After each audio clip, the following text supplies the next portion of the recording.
একটি শীতের সন্ধ্যা আর ধোঁয়া জড়ানো 2 কাপ চা। শীতের সন্ধ্যায় রাস্তার ধারে বসে টঙের চা, এটা এক অন্যরকম অনুভূতি। ধোঁয়া ওঠা কাপে চুমুক দিতেই যেন দিনের সব ক্লান্তি গলে যায়।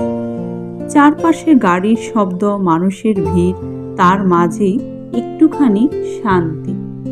চায়ের কাপে শুধু চা না, থাকে গল্প, থাকে নীরবতা, থাকে নিজের সাথে একটু সময়। শীতের হালকা কাঁপুনির মাঝে এই টঙের চাই হয়ে ওঠে সবচেয়ে আপন উষ্ণতা।